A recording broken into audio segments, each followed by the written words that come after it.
with social media, it just got blurry because it felt like if I'm genuinely doing this for me, then why do I still feel this urge to post about it to other people?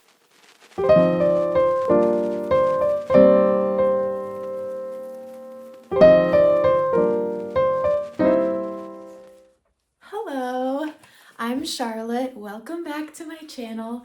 Today I'm going to be talking about why I'm not a big fan of social media. And I also know that I'm posting this on a social media platform, and I know that YouTube is social media, but today I'm going to be primarily talking about Instagram. So I've got my official notes here. So if I ever glance down, I'm just looking at my notes. Okay. We all know that social media is not great for most people. It increases anxiety and depression among people my age. But everyone's on it. And I just wanted to talk today about my experience being on Instagram, Snapchat, and TikTok. I will mainly talk about Instagram just for simplicity's sake and because Instagram was the platform that I felt most compulsive about and like I was spending most of my time with. But I'm sure people can relate this to TikTok, Snapchat, whatever you most use. So I'm just going to share a little bit of my journey and maybe it resonates with someone and we can start a thing against Instagram. And yeah. Okie dokie. So my timeline. I opened my first Instagram account in 6th grade. So I was 11 years old, which I think is way too young. But anyways, that's when people were starting to get Instagram accounts. And then I think a year later I deleted it because I kind of was like, what I don't really know what the point of this is. And during that time, I remember switching over to Facebook and posting on Facebook, even though no one was posting on Facebook. But I still felt this need to show my life out to the social media world. And then I remember the summer before freshman year, I got an Instagram again. And during high school, I think I also got Snapchat and I use it periodically, but not as much as Instagram, to be honest. And then TikTok, I think I had for about 6 months or a year, starting when COVID started. And then I kind of realized it was a waste of time and I could watch reels on Instagram anyway. So Snapchat and TikTok were easier for me to do away with, but Instagram really stuck and I didn't officially delete it until last year, August 2023. So 7 years later. Okay, why was I on it and why didn't I get off of it? I was on it because everyone else is on it and it just seems like this compulsive habit that's part of your daily routine. And even when I tried to stop using it, I would just the moment I was bored, the moment I had 10 minutes, the moment someone was talking about something related to social media, I would just check it and I would notice that if I was bored, if I were bored, if I had a moment where I was bored for more than 30 seconds, I would check Instagram and just scroll. And often I wouldn't find anything interesting, but it's just this compulsive thing and I'm sure many people can relate to this. And I know I'm not the only one with this kind of like compulsive relationship. I think it's especially common for girls. First, I'm going to talk about some of the positives I found from Instagram. One was that, I mean, obviously, if you're starting a business, it's great for marketing. I found a lot of content that really was helpful to me and either interesting, informational, or inspiring. Sometimes we just use it to get a laugh and just laugh at some dumb videos. And I mean, that was nice. And then what were the other benefits? Oh, another benefit was that I could share my life with other people. So I would post something thinking, oh, this is fun, I can't wait till people see this. And then when people would react to it and ask questions or comment or like, you know that people are engaged and you know that people care about your life. And if you take my mom is a photographer, so she would take photos of me, and like one hun maybe like 10% of the time I would get photos that I thought I looked really good in. Um, and I was like, oh my gosh, like I want to show this. Like I'm proud of this and I feel like I look good and I feel confident. And so I would share that. And then positive feedback was like really nice. So those are the positives, but they all had negative effects too. And actually, any of these positives, when taken to the extreme, turned into like a huge negative. The benefit was like this, and then the cost was like this. And I would get overwhelmed with information. You find content that inspires you, and then you find a bunch of content that makes you feel bad about yourself, and it kind of totally outweighs the positives. And then funny entertainment, I found myself just watching videos and videos and videos. The time would just go by. It was a huge time waster. The aspect of posting something to feel some sort of connection or validation from other people was kind of this immediate high. Then I feel like it became about, oh, well, the last post got more attention, or another person posted and got way more attention than I did, or oh, that was one day ago, now no one cares. Now what's the next thing? Now I have to post something even better or more interesting. Or then I would feel self-conscious. Oh, I shouldn't post too much because I don't want to seem like the girl who is always posting on Instagram and caring what other people think. I have to act like I don't care because I don't care. But obviously I do care a little bit if I'm posting on social media. I was searching for something that I wasn't getting. And I think that happened a lot. And that's why I kind of would keep going at it, was because I kept searching for the feeling of connection and validation, searching for the moment that it would feel like, oh, now I've become like super loved and admired, and that point never came, and you always just keep reaching and reaching for more and more and more. Some other negative effects. Not only was I wasting time being on it, but I felt like I couldn't be fully present in my real life because I was pretty consumed in the virtual world. Not to the extreme, obviously I did a lot in real life, but I noticed a lot of just anxiety because I was wrapped up in this virtual world, and I don't think it's normal, and it's not normal to constantly know what everyone is doing. I definitely noticed too heightened anxiety the more time I would spend on it, and I want to be less anxious, not more anxious. So I feel like behavior change is really hard when you have this such strong compulsion to do something, and that it just kind of totally consumes you and that it won't go away. And so it just felt like noise in my brain that was just always there and I couldn't really shut off. Now sorry I keep touching my hair. I need to be calm and collected and not fidget. Okay, I will try. Okay, now I'm going to talk about the content I was consuming. So, as I mentioned, I was consuming some content that was educational. I would read quotes that were inspiring and all that jazz. But for the most part, I would say most of the content that I would just swipe through just kind of made me feel bad about myself or down, even if there was no good reason. So there could be a friend group from my high school that I wasn't even friends with who post these photos of them having a picnic. In real life, I don't even care about those people. I don't really know those people, and they wouldn't even cross my mind if I didn't see some photos of them. And now suddenly I'm looking at their picnic and I feel bad about myself. Like, why wasn't I invited? Or why don't I have a friend group that does that? Or why don't I look as fashionable as they do or look as pretty as they do? And I would just really go into comparisons. And I think I personally am really susceptible to comparing myself to other people and then kind of getting down on myself. So I definitely noticed that Instagram made this a lot worse. And also, I felt really self conscious about my relationship status. And I'd always, anytime I would see a post of a couple together, I would think for 1 second, oh, they're so cute. And then I would think, oh, why don't I have that? And um, yeah, just make it about myself. So basically, I just made everything about myself.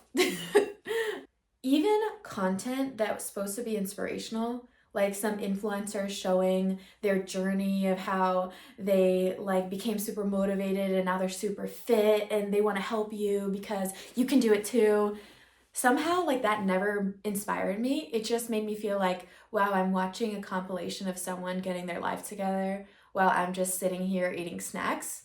It's frustrating because it would kind of make me think, oh, if I just do this person's workout, or if I just imitate what they do, or if I just change something really small, or if I could do this, then I would magically have all of that. And obviously that's not true at all. I would compare myself in really weird ways. So let's say I was on vacation and I then see photos of people hanging out at home, then I'd be jealous. Oh my gosh, I wish I weren't here with my parents. I wish I were included in all these fun things. And then another time when I was home and I would see pictures of people on vacation, I'd be like, oh, I'm so jealous. I wish I were in the Galapagos Islands. And this is so sad that I've never been there and I don't go there. And I could have these amazing photos with nature and rocks. When in reality, before even checking that photo, I was perfectly happy just being at home, going for a walk.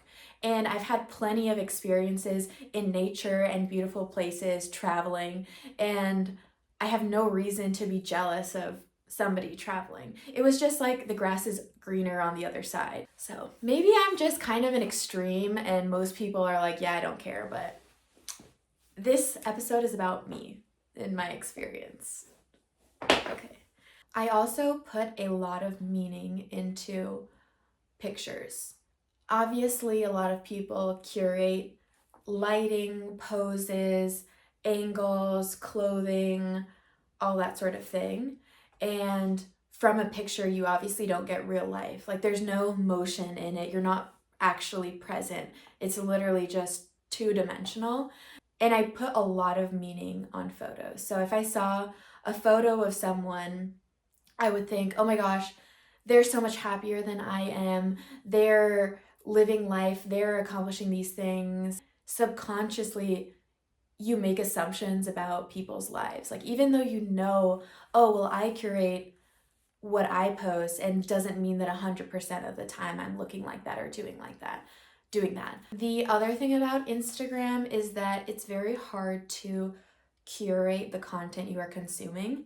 So, for example, a newspaper, you can open it up and think, okay, today I just want to read about sports. And then you turn to the section where there's just sports, and then you read that page. With Instagram, you can't really control what you're going to see next. You can be following a creator who teaches people how to draw, and then one day they're going to randomly give you this update on their life, on how they lost 100 pounds and now they look so much better. And the next day, they'll be posting on their story a link to a Kickstarter campaign for their friend who you better donate to, because if you don't, you might be part of America's problem of systemic racism or something like that. And that was my other thing, is I felt like there were political messages in every avenue of social media. And it just felt wrong. It didn't feel like, oh, I'm interested in this topic and I want to research it and look at a bunch of different sources. It just felt like, oh, here's a graphic in your face, and if you don't support this, like, you're this crazy person.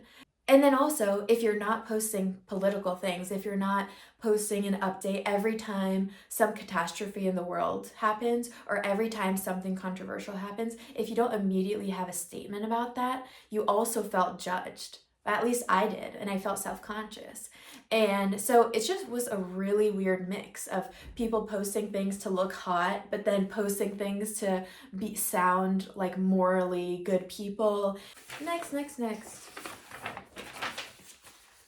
Okay, I shared about how content that I consumed made me feel, and now I'm going to talk about the content that I posted.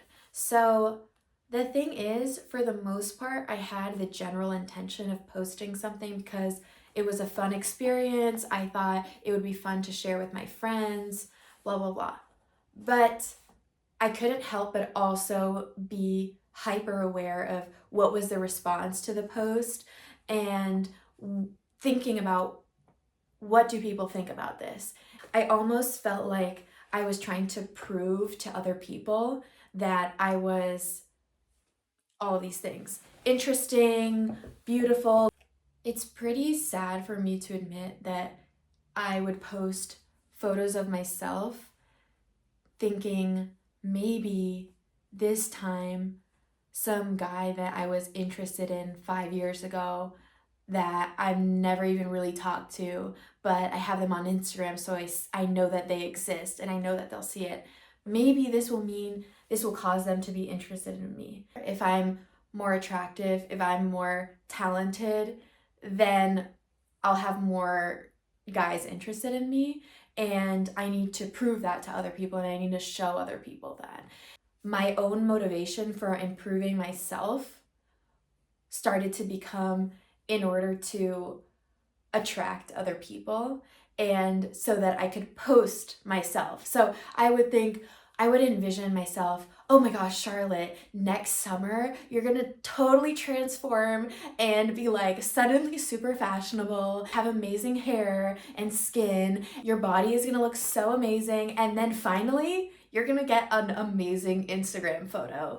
And then everyone's gonna be like, oh my gosh, Charlotte, it's so crazy. Yeah. The summary is that I was wanting things to improve myself to show other people that I was cool, awesome. I think working on yourself, fitness or nutrition or whatever sport you play or in your studies, in your career, any of that stuff, that's all really great, but it really matters what your motivation for it is. And I think that's where I got really stuck was I was trying so hard to improve myself, but I wasn't getting anywhere because the reason I was wanting all that was so that other people could perceive me a certain way. And I just don't think you're going to get very far if your motivation for doing things is to please other people. And obviously, I'm really oversimplifying, and it's really easier said than done to just not care what anyone thinks because we're human and we want social connection, and that's how we've evolved and survived. So that's very normal. It's not like I don't have, I'm all alone and I need social media. I have friends and family. I contact people via messages and phone calls, and I see people face to face. The people that I'm not getting that contact with, those are people that are not even part of my life. So why would I even need to share all these details about my life with? Strategies I use to limit exposure. So obviously Instagram wasn't super great for me. So why was I on it? Well, I tried to not be on it, and this is what I tried to do. So one, I put a time limit on my app. And honestly, this didn't help at all because I would just click ignore, ignore, ignore. But in theory, maybe that could help some people. I also went through phases where I would just delete the app. So if I wanted to use it, I would have to re-download it and sign in. So that gave me a little bit of an added barrier, but I still found myself coming back to it. I blocked Instagram on my computer, so I just had less platforms to access it. Okay, I'm probably sounding like a crazy person who is like so addicted they need to go to all these measures. Um, but yeah.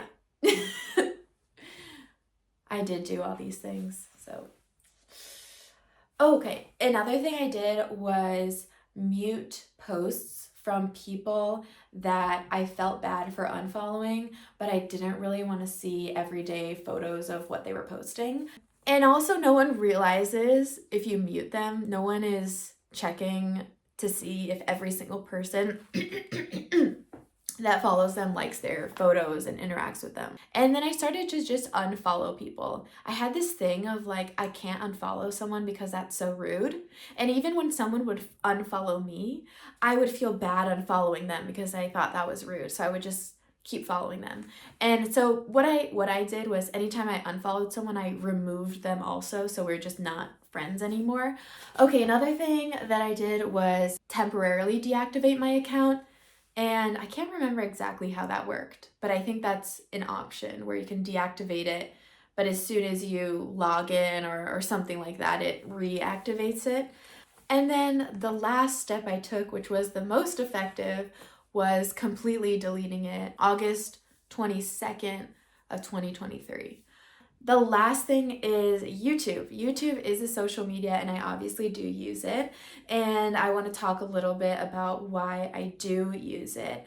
First, starting off with a note that I'm still mindful about how much time I'm spending on it and constantly checking in with myself to see how I feel about the content that I'm consuming, the time I'm spending watching videos, and also my purpose and my reasoning for making videos myself. And I personally really enjoy making videos, and it's a really fun creative outlet.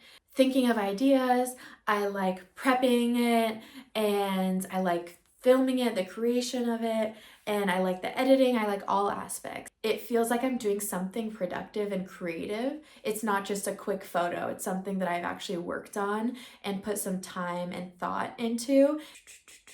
Also, I don't follow specific people that I know. So on Instagram, I followed every single friend and acquaintance I knew. And on YouTube, I don't know anyone personally who makes YouTube videos, so I mostly just watch like stupid SNL videos and some podcasts and sometimes celebrity gossip. So for me, it feels fine. I'm almost done, I promise. So after not being on Instagram for almost a year, I don't feel like I'm missing out at all, like at all. I feel like I don't need it. And it's weird because before, if I had 5 minutes of spare time, it would automatically go to Instagram. And now that just wouldn't even cross my mind. I don't miss it at all. I have more free time to live in the real world because I'm spending less time on my phone. And I really like that.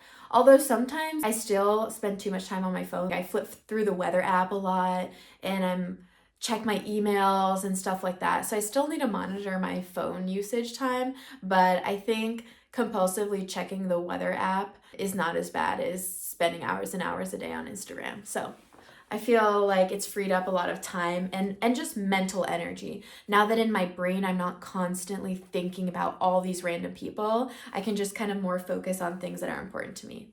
A really big thing is that I've been able to pursue things and know that I am doing it for myself and for my life. So whether that be focusing on nutrition and health, I know that I'm not just waiting for the moment that I look a certain way and I can make some sort of post and people will think I'm really beautiful. So that really helps me stay present and know why I'm working on things. It's really nice to feel like I'm really doing things for myself and for the people that I care about, and that there's more to life than a photo of your life. If you're interested in this topic, I highly recommend checking out this podcast I found the other day. Rich Roll's podcast. I'd never heard of him, but it just popped up. And so he has a guest, Jonathan Haidt, who is a social psychologist and a professor at NYU. And he just recently published a book about this topic called Anxious Generation. And it's funny, I actually studied that psychologist in my moral philosophy class last year, which is the reason that I became a philosophy major. The class, not him specifically, but he was in the class. He talks about how social media is changing childhood, and I agree.